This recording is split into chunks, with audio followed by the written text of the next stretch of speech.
untuk mengetahui lebih lanjut informasi dan juga perkembangan kasus pembunuhan terhadap Alinsia Bokban Kondomo, putri dari penjabat Gubernur Provinsi Papua Pegunungan, kita akan segera terhubung dan berdialog dengan Kasat Reskrim Polrestabes Semarang, AKBP Doni Lumbantoruan.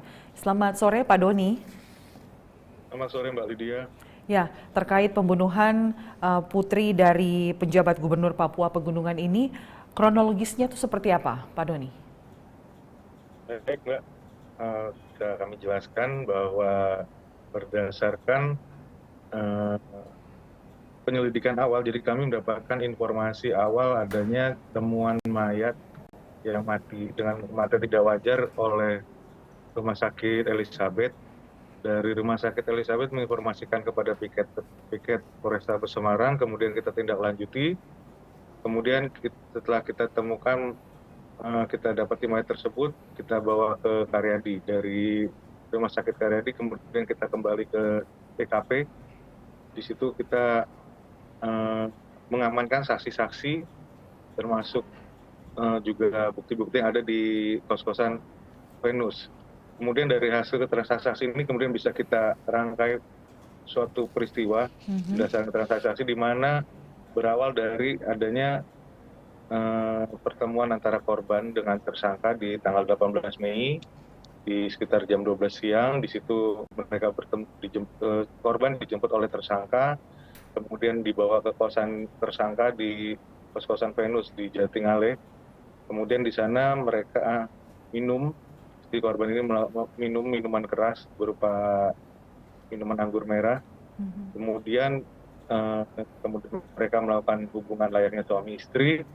Kemudian di situ setelah itu korban merasa pusing, berawal dari merasa pusing, kemudian mual-mual, akhirnya diberi minuman air kelapa sesuai keinginan korban, termasuk juga bir brand yang kita dapati di TKP. Kemudian setelah istirahat sejenak, karena mualnya itu tidak berapa lama akhirnya korban kejang-kejang, bangun kembali kemudian kejang-kejang, dan dari kejang-kejang ini akhirnya tersangka meminta bantuan dari rekan-rekannya yang ada di kos-kosan tersebut untuk dibawa ke rumah sakit dan kemudian dibawa di Rumah Sakit Elizabeth dan tinggal di rumah sakit. Demikian Mbak.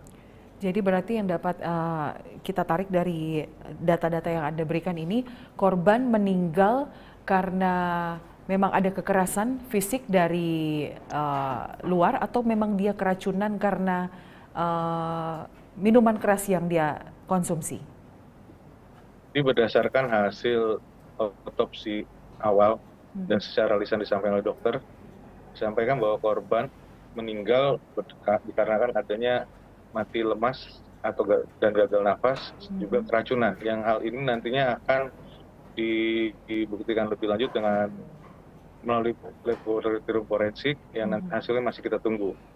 Untuk kekerasan yang dialami oleh korban itu adalah kekerasan seksual. Jadi ditemukannya luka di bagian kemaluan korban. Baik. Nah, Pak Doni, sebelum mereka bertemu di media sosial. Nah, selain tersangka, apakah ada orang lain yang terlibat dalam kasus kematian Alinsia ini? Jadi berdasarkan keterangan tersangka, berawal dari tanggal 3 Mei, dia melihat atau bertemu dengan korban itu di chat Instagram, di chat Telegram. Di chat Telegram, kemudian mereka berkenalan, yang membuat tersangka tertarik dengan berkenalan dengan korban karena di profil picture milik korban itu tergambar foto korban dengan ada foto minuman keras jenis anggur merah. Nah, di situ kemudian berlanjut dengan chatting sampai dengan berlanjut ke WhatsApp. Mereka saling tukar nomor WhatsApp, kemudian berlanjut untuk memastikan ajakan untuk minum bersama. Oleh karenanya korban pun tersangka menawari apa memang jadi mau minum, kalau memang jadi nanti saya siapkan. Terus sampai dengan berjanjian di hari Senin atau dan Rabu sehari sebelumnya ternyata tidak jadi dan baru bisa terlaksana di tanggal 18 Mei tersebut.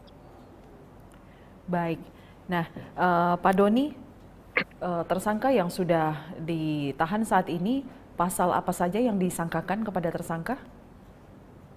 Kepada tersangka AN kita terapkan pasal 81, subsidi pasal 82 Undang-Undang Nomor 35 Tahun 2014 tentang Perlindungan Anak, dan atau pasal 338 KUHP dengan ancaman pidana penjara paling singkat 5 tahun dan paling lama 15 tahun.